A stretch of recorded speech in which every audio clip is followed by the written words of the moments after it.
और कल उस विधानसभा में सभी विधानसभा में जितने भी विधायक हैं, मंत्री हैं, जो भी विशिष्ट अतिथि हैं, कल सब वहां पर उपस्थित रहेंगे।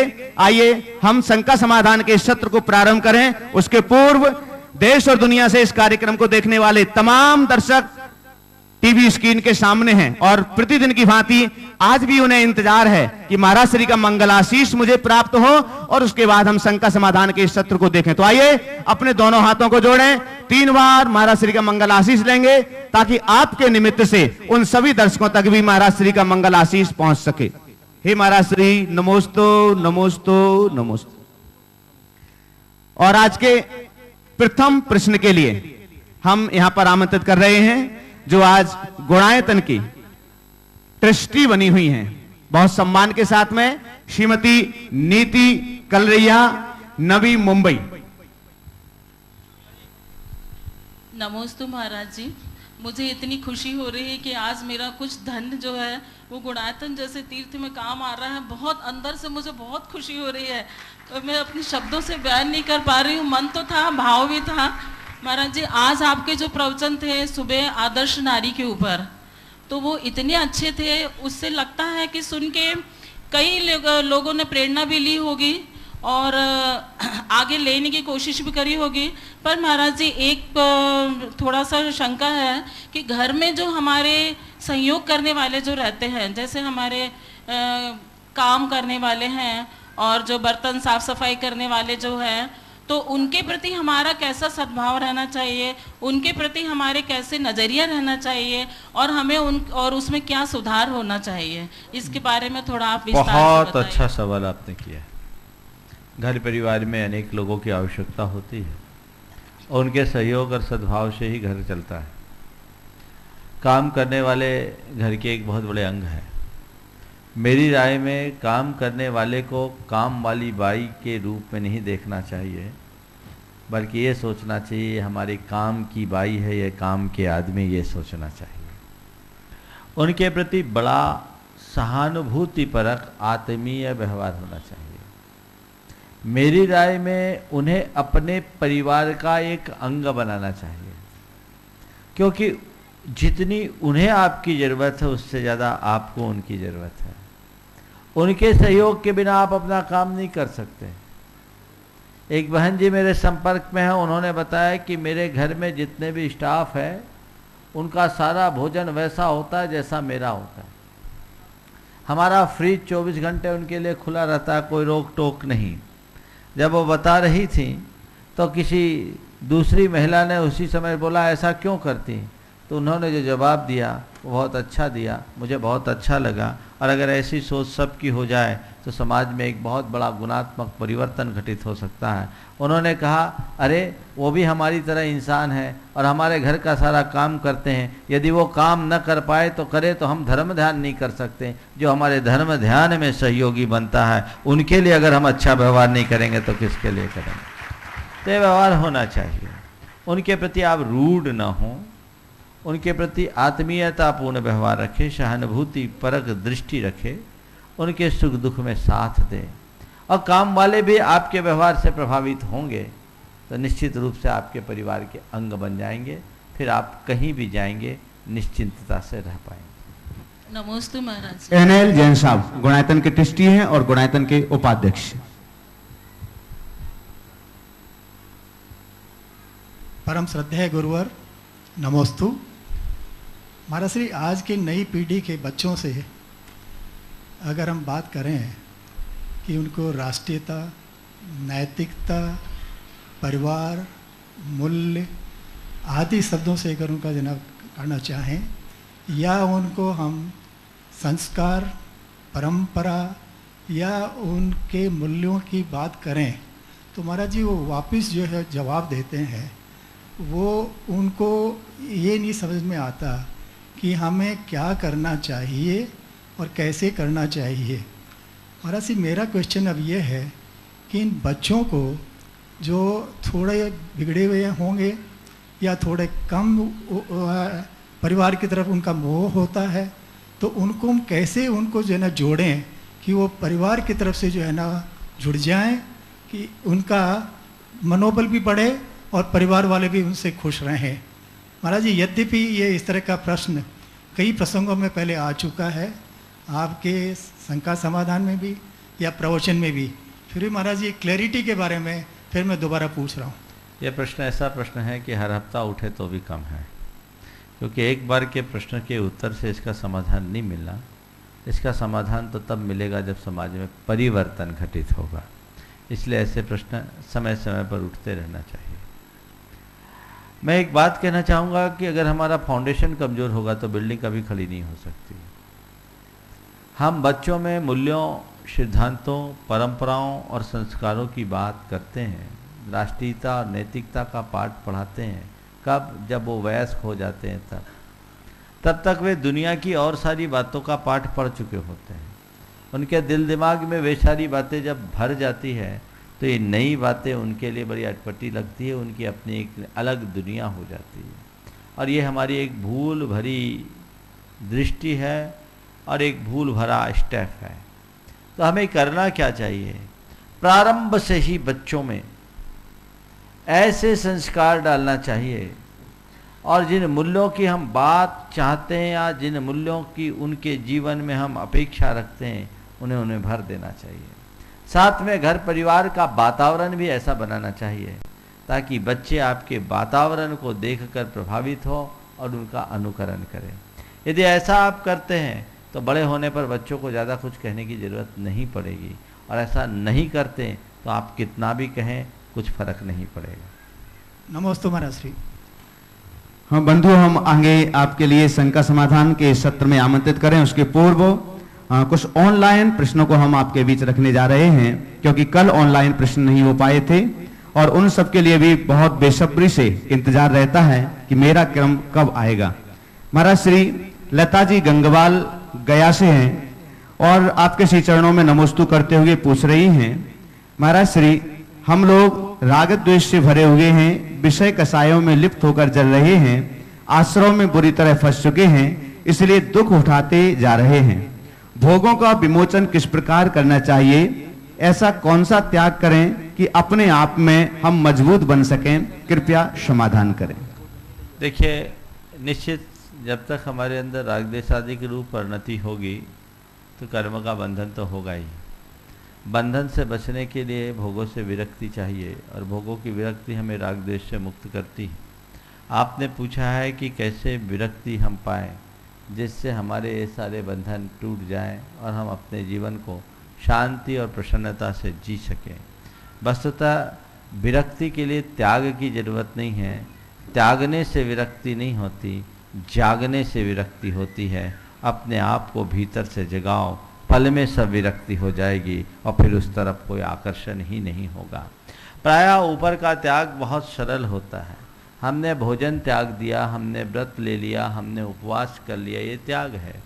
त्याग निश्चित अनुकरणीय है, लेकिन एक त्याग जो केवल हमने किसी घटना, किसी परिस्थिति, किसी प्रसंग से प्रभावित होकर के त्याग किया, ये त्याग हमें वांछित परिणाम नहीं देता। और एक त्याग जो हम अपनी आत्म जागृति के बल पर किया, अंतः प्रेरणा से किया, तो वो त्याग हमारे जीवन में मौलिक परिवर्तन घटित करता है। तो हम त्याग की बात बाद में सोचें, जागने की बात पहले सोचें। अपनी अंतरात्मा को जगाओ, मैं कौन हूँ, मेरा क्या है, जीवन में सार क्या है, असार क्या है, क्या मेरा कर्तव्य है, क्या मैं कर रहा हूँ और क्या मुझे करना चाहिए। इन बातों पर जब आप विचार करेंगे और अंदर से एक नई प्रेरणा जगेगी, सब चीज़ें स्वतः छूटने लगेगी। आपके अंदर आपके स्वभाव के प्रति लगाव बढ़ेगा और मनुष्य का अपने स्वभाव के प्रति ज्यों ज्यों झुकाव बढ़ने लगता है, उसकी प्रवृत्तियों में सहजता और सरलता आपो आप आ जाती है। तो अपने स्वभाव के प्रति अपना झुकाव बढ़ाओ। मैं कौन हूँ और मेरा क्या है, इसे जानो। भेद विज्ञान को पुष्ट करो, उस शुद्ध आत्म तत्व की तरफ अपनी दृष्टि रखो। ज्यों ज्यों भीतर की तरफ झुकाव बढ़ेगा, तुम्हारे स्वभाव में परिवर्तन आएगा और ये स्वभाव का परिवर्तन ही जीवन के रूपांतरण का आधार बनेगा।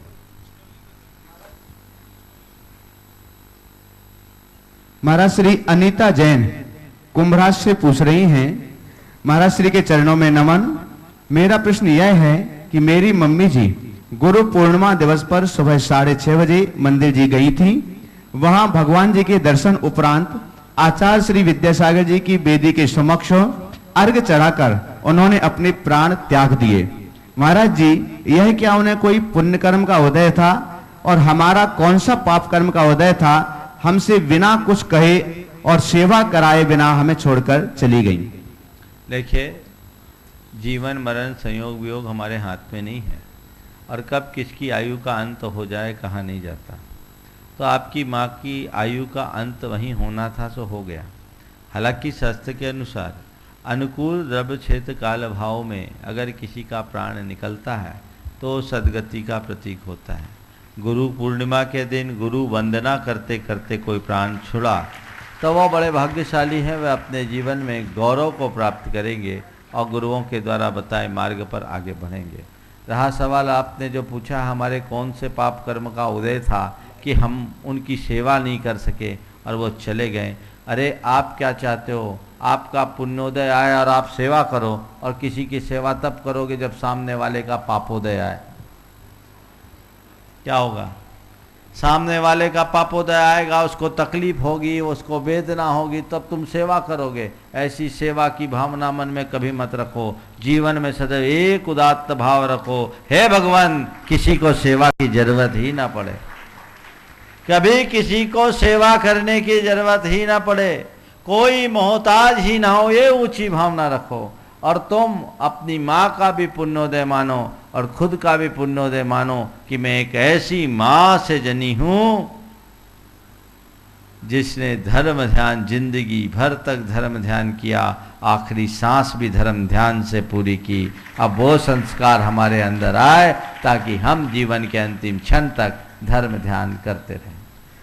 प्रतिभा अजमेर नेमी नगर इंदौर से पूछ रही है, महाराज श्री नमोस्तु गुरुदेव, हम किस तरह नकारात्मक अहिंसा का पालन करते हैं? सकारात्मक अहिंसा क्या व कैसी होती है? मार्गदर्शन करें जिससे हम अहिंसा का अच्छे से पालन कर सकें। देखिए, नकारात्मक अहिंसा का मतलब हिंसा नहीं करना, खान पान में शुद्धता रखना, आचार विचार व्यवहार में किसी की हिंसा न हो, इसका ध्यान रखना। यानी हिंसा न हो इस बात का ध्यान रखकर अहिंसा का अनुपालन करना, यह है नकारात्मक अहिंसा। और हम औरों के प्राण बचाएं, इस दया करुणा मूलक भाव है सकारात्मक अहिंसा। तो आप कई तरीके से सकारात्मक अहिंसा का पालन कर सकते हैं। मूक प्राणियों की सेवा करके, उनकी रक्षा करके, गौशालाएं खुलवा करके, पशुशालाएं खुलवा करके, पक्षियों की चिकित्सा करा करके, पक्षियों के लिए बसेरा बनवा करके, उनके लिए दाना डाल करके, उनके पानी पीने की व्यवस्था करके, कई तरीके से आप इस सकारात्मक अहिंसा का अनुपालन कर सकते हैं। Doctor KM. गंगवाल ने कुछ दिनों पहले बताया था कि वो शायद आने वाला है। क्या बात है भाई, आ गया वो दाने वाला किट? बैठा नहीं बैठा? नया मॉडल बन रहा है। कितने दिन में आ जाएगा? 10-12 दिन और लगेगा? बहुत दिन निकल जाएंगे भैया, जल्दी करो। वो आने वाली है चीज़ बहुत जल्दी, और यहाँ आएगी तो लोगों को अवगत कराया जाएगा। इसी प्रकार आप अपने घरों में चिड़िया घोंसला बना सके, ऐसा भी प्रबंध करना चाहिए। मैं तो कई बार कह चुका, जब आप आर्किटेक्ट से कोई भी बिल्डिंग डिजाइन कराएं तो उसमें कुछ ताके मौके जरूर छुड़वाएं जिसमें चिड़िया बसेरा कर सके। और ऐसा नहीं कर सकते तो आजकल आर्टिफिशियल घोंसले बनते हैं, उस तरह के आप चीज़ें अपने घरों के बालकनी में छज्जों के नीचे लटका दें ताकि चिड़िया आकर, अन्य पक्षी आकर अपना बसेरा कर सके और वो अपने जीवन को जी सके। सब तरफ मनुष्यों ने अतिक्रमण कर लिया, उनके लिए भी तो हमें कोई जगह छोड़नी चाहिए। वे हमारे मित्र हैं, उनसे इस पूरे प्रकृति का जो इकोलॉजिकल बैलेंस है वो तैयार होता है। इसलिए हमें सबके साथ मित्रतापूर्ण व्यवहार करना चाहिए और यही सकारात्मक अहिंसा के उदाहरण। अभिषेक जैन ललितपुर से पूछ रहे हैं, महाराज श्री गुरुवर के चरणों में नमोस्तु, भगवान का अभिषेक करने के लिए अगर कुआं 3 किलोमीटर है तो पैंट शर्ट पहनकर पानी ला सकते हैं क्या? पानी धोती दुपट्टे में जाने के लिए कोई तैयार नहीं है और वो लोग अभी बोरिंग के पानी से अभिषेक करते हैं। इनका उन्हें क्या दोष लगेगा? देखिए 3 किलोमीटर दूर से पानी लाना और पैंट शर्ट में अभिषेक के लिए पानी लाना कतई उचित नहीं, सोले के कपड़े में ही लाना चाहिए, शुद्धता तक लाना चाहिए। और अब तो बहुत अच्छा सॉल्यूशन है, मंदिर वाले से बोलो बरसात के पानी का एक टांका बना ले, सारा काम हो जाएगा। 3 किलोमीटर दूर से लाने की भी जरूरत नहीं पड़ेगी और आपका पूरा व्रत पल जाएगा। बोरिंग के पानी के दोष की चर्चा मैं अनेक बार कर चुका हूँ। आगे तैयार रहेंगे अंकित जैन अजमेर, रूपश्री मोडाशी अजमेर, शुभी मोदी सागर। ब्रह्मचारी सुनील भैया जी इंदौर से हमारे बीच हैं। पहला प्रश्न ये दे दो, ये मांगिए, ये लो।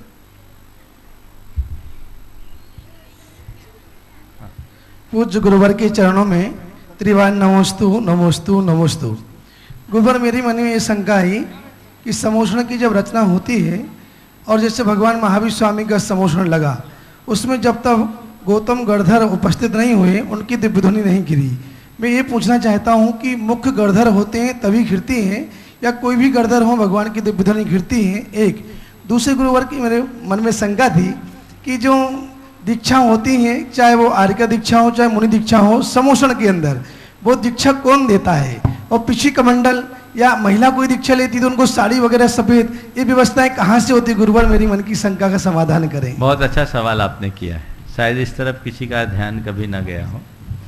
जहाँ तक गणधरों की साक्षी में दीक्षा का सवाल है, हमारे यहाँ ऐसा आता है कि जब प्रथम गणधर आते हैं तभी भगवान की वाणी खिरती है। हालांकि भगवान ऋषभ देव की वाणी गणधर के अभाव में भी खिर गई, भरत चक्रवर्ती के निमित्त से खिरी। पर आचार्य वीरसेन महाराज ने भगवान महावीर की वाणी न खिरने के कारणों का निरूपण करते हुए एक ही बात कही, गणहरा भावादो। गणधर के अभाव के कारण भगवान की वाणी नहीं खिर सकी। लेकिन पुराणों में कुछ जगह ऐसे भी प्रसंग देखने को मिले कि जहाँ मुख्य गणधर के रहते हुए भी दूसरे गणधर ने सवाल किया और भगवान ने उसका उत्तर दिया। 2-1 प्रसंग पुराणों में ऐसे देखने को मिलते हैं। भगवान महावीर के समोसरण के भी 1-2 प्रसंग है, मुझे पूरी तरह से स्मरण नहीं है, लेकिन पुराणों में यदि आप पढ़ोगे तो जरूर ऐसे प्रसंग मिल जाएंगे। हाँ, और भी हैं, वो तो अनंतर योगी की बात नहीं कह रहा हूँ, हमारे महावीर भगवान के पुराणों में है, उत्तर पुराण में सब होता है, इसको देखना चाहिए। रहा सवाल वहाँ दीक्षा लेने का, तो वहाँ की दीक्षा विधि का शास्त्रों में कोई उल्लेख नहीं है। यही लिखते हैं, यही लिखा मिलता है कि अमुक ने भगवान की साक्षी में दीक्षा ली, तो मुनि ने मुनि दीक्षा ली, उनको पिछी कमंडल कौन देता है? आरिकाओं ने आरिका दीक्षा ली, उनके वस्त्र की और अन्य उपकरणों की व्यवस्था कौन करता है ये पता नहीं, लेकिन वो चतुर्विद संघ है। और चतुर्विद जब संघ रहता है तो जब आज के श्रावक इतने ट्रेंड है और एक्सपर्ट है, तत्पर है, तो जब तीर्थंकरों का शासन चलता होगा उस समय के श्रावक कितने तत्पर रहते होंगे। जैसे उनने दीक्षा की घोषणा की, वैराग्य लिया, सामने वाले ला करके सारी व्यवस्थाएं आपसे आप कर देते होंगे। हालांकि इसका कोई शास्त्रीय विधान देखने को नहीं मिला। दीक्षा देता कौन है गुरुवर? साक्षी में लेते हैं, देने की कोई बात नहीं पढ़ने को मिली कि उनके ऊपर संस्कार किसी ने दिए, आज की व्यवस्था। नमोस्तु गुरुवर, नमोस्तु। अंकित जैन अजमेर। हे मुनीश्वरी, आपके चरणों में कोटि नमोस्तु। मैं अंकित जैन अजमेर से। महाराज जी, मेरी शंका ये है कि ज्ञान, एक तरफ ज्ञान कहता है कि जिन प्रतिमाओं का चोरी होना और मुनियों पर हमले होना और तीर्थ क्षेत्रों का नियंत्रण अजैनियों के हाथ में होना, ये स्वाभाविक है काल के प्रभाव से। और महाराज श्री, एक तरफ भक्ति कहती है कि धर्म को बचाने के लिए मैं तलवार हाथ में ले लूं, तो इसके लिए महाराज श्री किसकी सुने? देखिए, हमारे यहाँ 2 तरह की व्यवस्थाएं दी गई। हम किसी पर अटैक न करें, लेकिन अपनी सुरक्षा के लिए यदि हमें अस्त्र उठाना पड़े तो उसका निषेध नहीं। जैन धर्म में गृहस्थों के लिए कहा है कि ऑफेंसिव होना हिंसा है और डिफेंस के लिए अस्त्र उठाना रक्षात्मक कदम। अपने धर्म, अपने धर्मायतन, अपनी संस्कृति की रक्षा करना गृहस्थों का कर्तव्य है। अगर हम अपने ज्ञान का इस्तेमाल करें और ये कहें कि ये होना था सो हो गया तो ऐसा कहना एक प्रकार की कायरता है। शास्त्र ऐसी आज्ञा आप गृहस्थों को नहीं देते। शास्त्र कहता है कि यदि ऐसा करोगे तो पूरी व्यवस्थाएं चरमरा जाएगी, अराजकता फैलेगी। उस अराजकता को नियंत्रित करके तुम्हें पाठ पढ़ाना चाहिए। रामचंद्र जी ने सीता के अपहरण के बाद रावण पर आक्रमण करने की जगह ये सोच लिया होता, अरे जो होना था तो हो गया, अब क्या करना है, तो क्या होता? कोई भी सीता आज सुरक्षित नहीं रहती। रामचंद्र जी का उस समय ये राजधर्म था कि रावण जैसे आतताई आक्रमणकारी को सबक सिखाएं और रास्ते पर लगाएं, ताकि आने वाले दिनों में हमारी सीताएं सुरक्षित हो सकें। इसी तरीके से अगर हमारे धर्म और धर्मायतनों पर कोई हमला करता है तो शक्ति भर हमें प्रयास करके उसका प्रतिकार करना चाहिए, उसे स्वीकारना नहीं चाहिए। रूप श्री मोडासिया अजमेर। नमोस्तु महाराज जी, नमोस्तु नमोस्तु नमोस्तु। महाराज जी, मेरा जो आज क्वेश्चन है, थोड़ा सा आगे आ जाएं ताकि यहाँ दिख सके। महाराज श्री आपको दिख रहे कि नहीं? हाँ बस ठीक, बोलो। हाँ महाराज श्री, नमोस्तु नमोस्तु नमोस्तु। मेरा जो ये क्वेश्चन है आज संपूर्ण विश्व की स्त्री नारी जाति के लिए है। महाराज जी, मैंने एक वीडियो देखा था जिसके अंदर ये था कि कोई औरत मॉल से निकल रही थी, लेकिन उसने मुंह को ढक नहीं रखा था, तो उसको गोली से भून दिया गया। तो और भी महाराज जी, हमारे समाज के अंदर भी, जैसे या कोई भी समाज के अंदर बहुविवाह की प्रथा है। तो महाराज जी, एक स्त्री बहुविवाह के अंदर एक स्त्री से कई स्त्रियों से एक पुरुष विवाह कर सकता है, लेकिन एक स्त्री अगर बाहर भी हाथ भी निकालती है या मुंह भी नहीं ढक के जाती है तो उसको गोली से मार दिया जाता है। तो क्या महाराज जी वो स्त्री आत्मा, उनकी उसमें कोई हृदय नहीं था, उसमें आत्मा नहीं थी, ऐसा क्यों होता है? और भी कई अत्याचार जो स्त्री हमेशा सहती आती है, या स्त्री हमेशा ऐसा होता है कि वो जानती है कि इसने 2 विवाह किया हुआ है, इसने 4 विवाह किया हुआ है, लेकिन फिर भी वो क्यों उससे विवाह करने के लिए विवश होती? महाराज देखिए, ये सब कुछ धार्मिक और सामाजिक कट्टरताओं का परिणाम। वर्तमान में आप इस बात को लेकर के अपने आप को भाग्यशाली माने कि जैन परंपरा में ऐसी कोई व्यवस्थाएं नहीं, और जैन परंपरा में इस तरह के अत्याचारों को कहीं स्थान भी नहीं दिया गया है। इस तरह के अत्याचार यदि कहीं भी हो रहे हैं, चाहे वह धर्म के नाम पर, संस्कृति के नाम पर, परंपरा के नाम पर, तो ये सबसे गलत कार्य है। इसे धर्म नहीं अधर्म समझना चाहिए। हिंसा कतई धर्म नहीं है। हमें इस तरह के कृत्यों से अपने आप को बचाना चाहिए, समझना चाहिए, संभालना चाहिए, तभी हम सब आगे बढ़ सकेंगे। और सबसे पहली बात जो मैं ये कहूँगा, धर्म, कर्म, परंपरा से ऊंचा है हमारे भीतर की इंसानियत।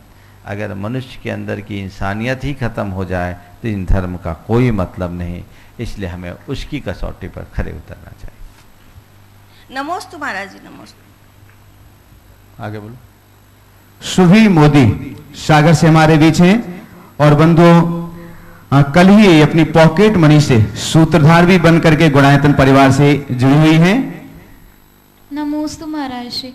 महाराज श्री, मैंने शास्त्र में पढ़ा था, जैसे जीवनधर चरित्र और श्रीपाल चरित्र में, कि उन राजा की अनेक रानियां होती थी और वो बहुत सारी शादियां करते थे, तो उनको पाप नहीं पड़ता था क्या? देखो, ये हमारे पुरानी शास्त्रीय परंपराएं हैं, और स्त्री के लिए हमारे यहाँ एक ऐसी व्यवस्था मानी गई कि एक राजा के चक्रवर्ती के 96 हजार रानियाँ होती। आपने जो अभी थोड़ी देर पहले सवाल किया, ये सवाल इससे लिंक्ड है। इस सवाल में एक सवाल ये भी आ सकता है कि पुरुषों को इतनी सारी शादियाँ और विवाह करने का विधान क्यों मिलता है? ये हमारे अतीत की एक सामाजिक व्यवस्था थी, लेकिन उसमें सबसे खास बात ये थी कि वे इतने स्त्रियों से विवाह करने के उपरांत भी स्त्रियों को एक सम्मानजनक दर्जा देते थे, उनका सम्मान बना रहता था। और एक धारणा बनाई गई जिसमें हो सकता है लोग आज पूरी तरह सहमत ना हो। मेरे गले भी नहीं उतरती है बात कि स्त्री को अतीत में भोग की सामग्री मानी गई और पुण्य के फलस्वरूप स्त्रियां भोग स्वरूप प्राप्त हुई, और जो महान पुण्यशाली लोग थे उनकी अनेक अनेक स्त्रियां होती थी। मुझे पता नहीं ये अवधारणाएं क्यों बनी और स्त्रियों के प्रति ऐसी दृष्टि क्यों बनी, पर मेरे गले ये बात नहीं उतरती। और आज की जो व्यवस्था है इससे मैं अतीत की व्यवस्था से ज़्यादा अच्छी व्यवस्था मानता हूँ, क्योंकि ये हमारे अनुकूल है। आगे तैयार रहेंगे महेंद्र जी गदिया, पार्श्वनाथ कॉलोनी अजमेर, कुसुम जी भैंसा, कनक सागर अजमेर, रजनी जैन अजमेर और संतोष जैन अजमेर, अशोक शास्त्री इंदौर। महाराज जी के चरणों में सत सत नमन नमन, नमोस्तु नमोस्तु नमोस्तु। महाराज जी, एक प्रश्न है कि पत्थर और वनस्पति को अपन जीव मानते हैं जैन धर्म में, जबकि पत्थर को तो पूजते हैं और वनस्पति को क्यों नहीं? पत्थर को नहीं पूजते हैं, पत्थर की मूर्ति को, पत्थर की मूर्ति को पूजते हैं। हाँ। और आपने पूछा वनस्पति को, हम वनस्पति को संरक्षित रखते हैं, एक पत्ते तक को व्यर्थ में नहीं काटते हैं, जो जैसा उस लायक रखते हैं। एक जमाने में काष्ठ की प्रतिमा बनने का एक विधान था, लेकिन काष्ठ की प्रतिमा में घुन हो जाते थे तो वो एक दोष का कारण होता था, इसलिए काष्ठ की प्रतिमाओं को हमारे यहाँ मान्य नहीं किया गया। तो जो जिस लायक है उस लायक है। हम पत्थर को पूजे, पत्थर की प्रतिमा बना करके पूजे, एक अलग बात है, लेकिन वनस्पति का संरक्षण करना भी मेरी दृष्टि से वनस्पति की पूजा से कम नहीं है। और आज के संदर्भ में अगर पूछो तो उनका संरक्षण ही उनका सबसे बड़ा सत्कार है। नमोस्तु महाराज जी। महाराज जी के चरणों में बारंबार नमोस्तु। महाराज जी, पहले मैं सारे सीरियल देखती थी, लेकिन जब भी मैंने आपका संघ का समाधान और प्रवचन देखना शुरू किया तब से मैंने सारे सीरियल देखना छोड़ दिया। अब आप बताएं मैं कैसे आगे बढ़ूं? अब जिंदगी में एक नया सीरियल शुरू कर दो। अब तक जो सीरियल ही चला आ रहा था उसे चेंज कर दो, और अब कोशिश करो कि मेरे अंदर ये जो लौ लगी है ये बुझने ना पाए। अपनी लगन को बनाए रखो और सुनिश्चित करो कि मैं घंटे 2 घंटे जो धर्म ध्यान करती हूँ, जितना सुनती हूँ समझती हूँ, उसे जीने का प्रयास करो। सबसे पहले चरण में अपने विचार और व्यवहार में बदलाव लाओ। सोच जब तक पॉजिटिव नहीं होती और व्यवहार जब तक पोलाइट नहीं बनता तब तक जीवन में मज़ा नहीं आता। तो अपनी सोच को पॉजिटिव बनाओ, व्यवहार यथासंभव पोलाइट बनाओ, विनम्र बनो, और फिर जितना बन सके संयम और सादगी मूलक जीवन जियो। यही मनुष्य की जीवन की उन्नति का आधार है। नमस्ते महाराज जी। हे महाराज जी, नमोस्तु नमोस्तु नमोस्तु महाराज जी।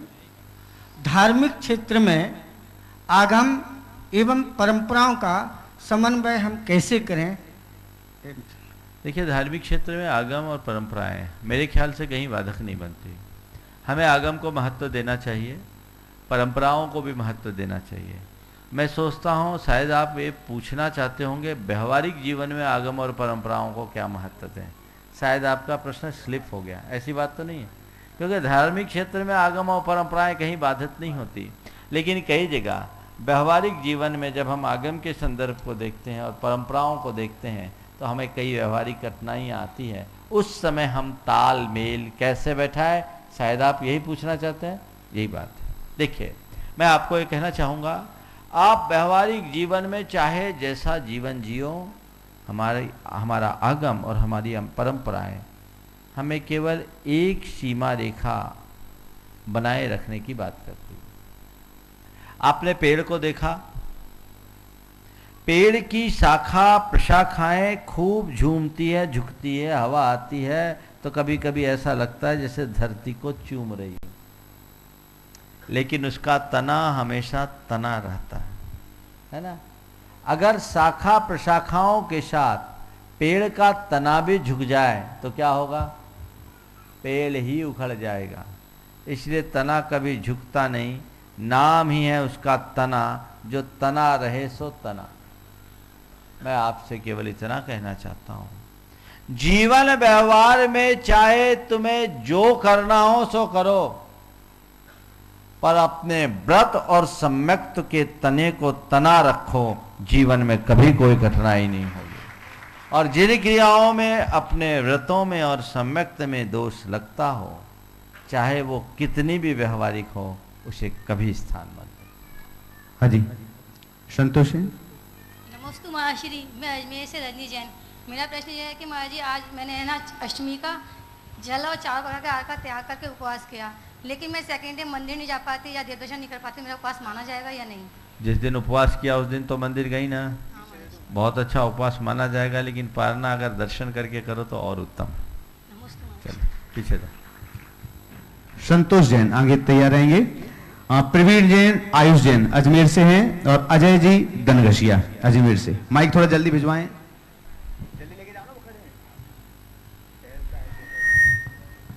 नमस्ते महाराज जी। महाराज श्री के पहले उधर एक मिनट। महाराज श्री के चरणों में मेरा शत बार नमन।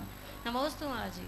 महाराज जी, मेरा प्रश्न यह है कि पहले तो लोग यम नियम लेते थे, फिर आज के समय में छूट के साथ लेने लगे हैं। और अभी मैं आचार्य जी के वहाँ गई थी तो उन्होंने सियार की कथा सुनाई थी और उन्होंने रात्रि के 4 प्रकार के आहार का त्याग कराया था, तो मैंने भी 1 साल का लिया है। और उसमें एक ने तो ये कहा कि जब तक मैं स्वाधीन हूँ तब तक मेरे नियम है, उसके अलावा मैं पराधीन होने पर मेरा नियम नहीं रहेगा। तो ये क्या सही है महाराज जी? देखो, नियम के क्षेत्र में जितने दिन का नियम लिया वो देखो, और जो शिथिलता वो नियम के दोष है। हमें अपने मन की दृढ़ता बनानी चाहिए, और नियम लो तो पूरे जीवन भर का लो, सबसे उत्तम तो है। लेकिन न लेने से अच्छा है जितना हो उतना। मैं जब गुरुदेव को पहली बार आहार दे रहा था, संयोग मेरा भाग्य, पड़गहन करने के लिए पहली बार खड़ा हुआ, सीधे गुरुदेव आ गए। दुर्ग की बात है, मध्य प्रदेश, उन दिनों मध्य प्रदेश में था। पहली बार अपने जीवन काल में आहार तो दिया, लेकिन पड़गहन करके पहला आहार गुरुदेव को दिया। और शुरुआत में जब आहार देने की बात आई तो मेरे ही हाथ में दूध का जग था, दे रहे थे तो लोगों ने बोला रात्रि भोजन का त्याग करो कुछ समय के लिए।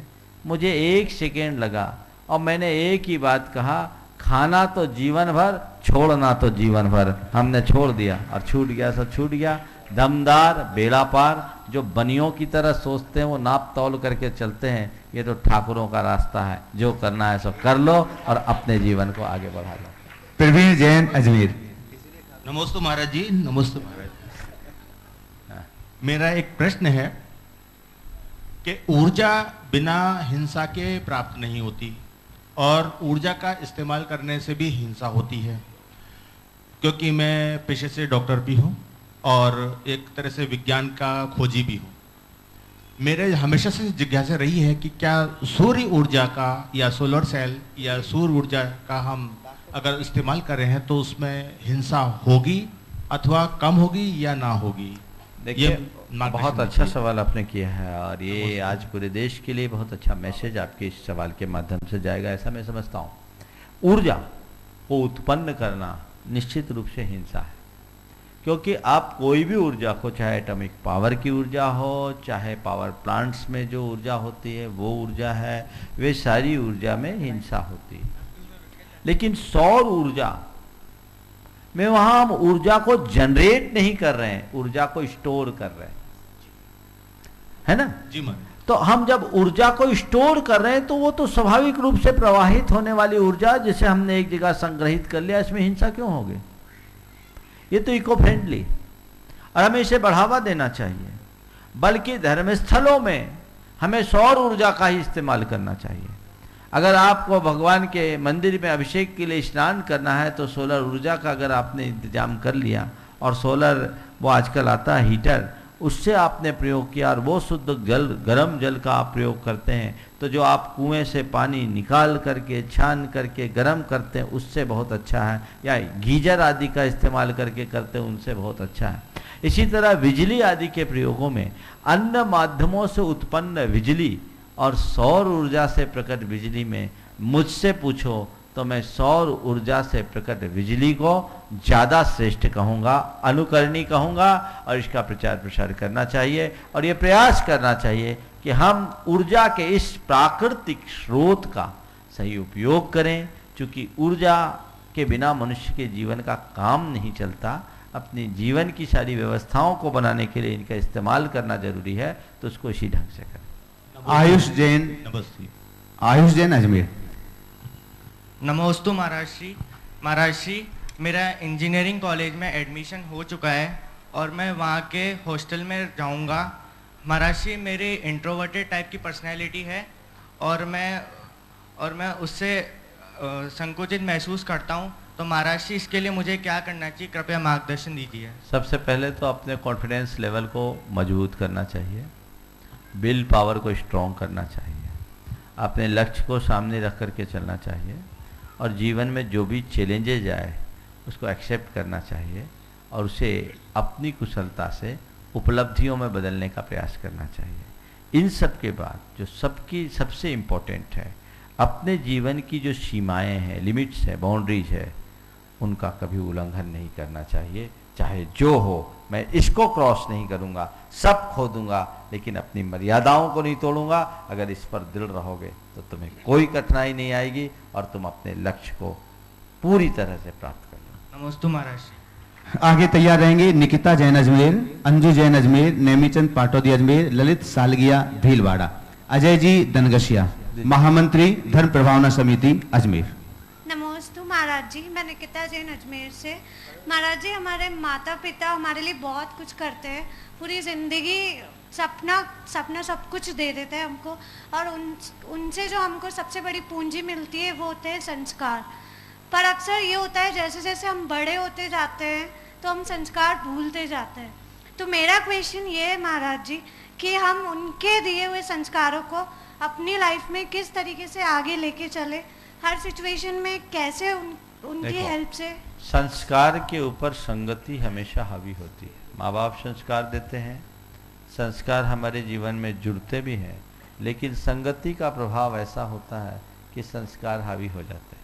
तो इसलिए जब भी अपने जीवन व्यवहार के क्षेत्र में आगे बढ़ो, अपनी संगति पर ध्यान रखो और जो संगति तुम्हारे संस्कारों को प्रभावित कर रही है उनसे अपने आप को दूरी रखो। चाहे हमारा कितना भी अपना मित्र हो, चाहे हमारा कितना भी अजीज हो, हमारे माँ बाप और माँ बाप के द्वारा दिए गए संस्कार से बड़ा नहीं होगा। तो इसमें खुद के प्रति एक अवेयरनेस होनी चाहिए कि हम कैसे लोगों के बीच उठते बैठते हैं और उनके बीच उठने बैठते समय हमें अपनी सीमाओं का कैसे ध्यान रखना है। यदि इन बातों को ध्यान में रखोगे तो जीवन कभी भी नहीं डगमगाएगा, हमेशा सुरक्षित बना रहेगा। अजय जी दनगसिया अजमेर। नमोस्तु महाराज श्री। नमोस्तु। ये प्रश्न मेरे एक परिचित मिलने वालों का है। परिवार में वरिष्ठ सदस्य हो, बड़ा भाई हो, वो अपने कर्तव्य से विमुख हो जाए तो छोटों को क्या करना चाहिए, कैसे समस्या का समाधान आप दें? देखिए, परिवार में बड़े हैं, बड़े को बड़प्पन का ध्यान रखना चाहिए। कई बार ऐसी शिकायतें आती हैं कि बड़े कर्तव्य विमुख हो गए, स्वार्थपरता आ गई, ऐसी घड़ी में छोटा क्या करे। मैं ये कहना चाहूँगा कि बड़े अपने बड़प्पन का ध्यान रखे, अनुदारता और संकीर्णता का परिचय न दे। छोटों से इस संदर्भ में मैं ये कहूँगा कि अगर बड़े हैं और आप उनको सच्चे अर्थों में बड़ा मानते हो और ऐसा लगता है कि वे अपने कर्तव्य से विमुख हैं या स्वार्थपरता से जुड़े हुए हैं, तो आप देखो कि क्या आप उन्हें बदल सकते हैं, और अगर ऐसा लगता है कि बदल सकते हैं तो उन्हें प्रेरित करके आप बदलिए। लेकिन आपको लगता है कि नहीं, इन परिस्थितियों में जीना हमारी मजबूरी है, उनको हम बदल नहीं सकते, उनसे हम अलग हो नहीं सकते, तो अपनी सोच को बदल लीजिए। मैं एक घटना कहूँगा। मेरे संपर्क में एक व्यक्ति है, वो अपने बड़े भाई को पिता से भी ज़्यादा सम्मान देता था, पिताजी नहीं थे, और दोनों भाइयों में बड़ा प्रेम, अंधा विश्वास। समय बदला, बड़ा भाई अपने पुत्र के मोह में फंस गया और सारी संपत्ति अपने अंडर में कर ली। छोटे भाई को ठेंगा दिखा दिया, उसे केवल एक 5,000 स्क्वायर फुट का बंगला दिया। परिवार में एक बड़ी निधि जो आकस्मिक द्रव्य निधि के रूप में थी उनके कंपनी में, उसको भी उनने डकाल लिया लॉस दिखाकर। छोटे भाई को जब ये बात मालूम पड़ी उसके लिए एक बहुत बड़ा सदमा था, लेकिन उसने बहुत दृढ़ता, धैर्य, समझदारी से काम लिया। लोगों ने उसे कई तरह की बात सलाह दी और कहा कि अपने भाई पर केस कर दो, तो उसने बहुत अच्छा जवाब दिया, जिस भाई को मैंने पिता की तरह पूजा, चंद रुपयों के लिए मैं उस पर केस करूं, इससे अच्छा तो मैं मर जाना पसंद करूंगा। मुझसे जुड़ा हुआ व्यक्ति था, वो मेरे पास आया, सूचनाएं मेरे पास आ चुकी थी। मैंने उससे पूछा, भाई क्या बात है? बोले महाराज कुछ नहीं, आप तो आशीर्वाद दो, हमने आप लोगों से यही सीखा है कि हम जैसा करते हैं वैसा भरते हैं। हो सकता है महाराज अतीत के किसी जन्म में हमने अपने बड़े भाई के साथ ऐसा कोई बदसलूक किया होगा, इस बार हिसाब पूरा हो गया, क्या फ़र्क पड़ता है? मुझे अपने बड़े भैया से कोई शिकायत नहीं कि उन्होंने सब ले लिया। मुझे इस बात की, मैं उनको इस बात के लिए उनके प्रति कृतज्ञ हूँ कि कम से कम उनने हमारे लिए एक मकान तो दिया, नहीं तो हम सड़क पर आ गए होते। महाराज अब आप आशीर्वाद दो, आज से हम अपनी नई गिनती शुरू करेंगे, नई शुरुआत करेंगे। उसकी सोच बहुत पॉजिटिव थी और आदमी बहुत समझदार था। उसने क्या किया, अपने कुछ मित्रों के साथ एक कंपनी बनाई। ये घटना 2003 या 4 की है, 3 की है। और अपने मित्रों के साथ कंपनी बनाई, रियल एस्टेट की कंपनी बनी, और ऐसा काम आगे बढ़ा, ऐसा काम आगे बढ़ा कि आज मुड़ के नहीं देखा। बड़े भाई की स्थिति नीचे आ गई और छोटा भाई आगे बढ़ गया। तो ये जीवन का क्रम है, पॉजिटिव सोचिए और जीवन में आगे बढ़िए। जो लोग ऐसा करते हैं वो सोचे कि ठीक है, बड़े भाई के साथ वो हमारे साथ स्वार्थपूर्ण व्यवहार कर रहा है, करने दो, हमारे कर्म का उदय है। अपने आप को उनसे अप्रभावित रखने की कोशिश करो और ये सोचो कि कोई मेरे साथ कितना भी स्वार्थपरा व्यवहार करेगा, मेरे भाग्य को कोई नहीं छीन सकता। मनुष्य का कर्म ही उसका सबसे बड़ा शत्रु है और कर्म ही उसका सबसे बड़ा मित्र है। यह श्रद्धान जिसके जीवन में होता है वह निश्चित रूप से कल्याण करेगा। बंधुओं, कल परम पूज्य गुरुदेव का प्रवचन मध्य प्रदेश के विधानसभा भवन में होने वाला है। यह अपने आप में एक ऐतिहासिक घटना है और इन्हें हमें बहुत अच्छे तरीके से प्रचारित और प्रसारित करना है। अभी जो प्रमाणिक ऐप के विषय में आप सबसे कहा गया, मैं उन सब लोगों से कहना चाहता हूं जो पूरे देश में एक तथ्यात्मक समाचार फैलाना चाहते हैं, मेरी मंशा है कि उसे प्रमाणिक ऐप के माध्यम से इस तरीके से फैलाया जाए ताकि किसी भी प्रकार की फर्जी खबरें लोगों तक न पहुंचे। जो भी पत्रकारिता से या समाज के संचार से जुड़ना चाहते हैं वे अपनी प्रोफाइल प्रमाणिक ऐप पर जरूर डालें ताकि लोगों तक तथ्यात्मक खबरें पहुंचाई जा सके और समाज के वातावरण को स्वस्थ रखा जा सके। इसी शुभ भावना के साथ आज के शंका समाधान के सत्र को मैं यहीं पर विराम दे रहा हूं। बोलिए परम पूज्य आचार्य गुरुवर श्री विद्यासागर जी महाराज की जय।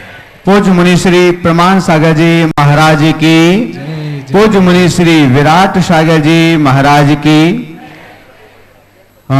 कल का बहुत ऐतिहासिक दिवस आपके बीच होगा और विधानसभा में विधानसभा अध्यक्ष सीतारमण शर्मा, मुख्यमंत्री शिवराज सिंह चौहान और इसमें सबसे महत्वपूर्ण भूमिका सुधा मलैया और मध्य प्रदेश शासन के वित्त मंत्री जयंत जी मलैया की है। जोरदार करताल ध्वनि से सुधा मलैया और जयंत मलैया जी के लिए। और कल आप 3 बजे अवश्य इस कार्यक्रम को देखें जब विधानसभा से हम सबके भगवंत आचार्य गुरुवर श्री विद्यासागर जी महाराज की दिव्य कल्याणवाणी जन कल्याण के लिए गूंजेगी। आज जो लोग रह गए हैं, कल भी वो लोग रह गए थे, आज भी कुछ नाम रह गए हैं, हम चाहेंगे कि आप 6 बजे तक आज जो लोग रह गए हैं जिनके नाम लिखे हुए हैं वो कल शाम को 6 बजे तक पुनः एक बार मुझे टिक करा देंगे आप यहाँ पर उपस्थित हैं या नहीं हैं। इसलिए कल प्रथम क्रम पर हम आपके लिए स्थान दे सकेंगे। कल सबसे पहला स्थान आपके लिए ही गुणायतन जैन धर्म का एक अति महत्वपूर्ण ऐतिहासिक कदम होगा जो सारे लोक के जीवन के गुणात्मक परिवर्तन का आधार बनेगा और जीवन का गुणात्मक परिवर्तन ही मोक्ष मार्ग में सहायक होगा। इतिहास का हिस्सा बनने का अवसर कुछ ही जीवों को प्राप्त होता है, या यूं कहिए कि कुछ भाग्यशाली जीव ही ऐसे कल्याणकारी अवसर का लाभ उठा सकते हैं। आइए आप भी यथाशक्ति दान करें, इस मुहिम का हिस्सा बनें।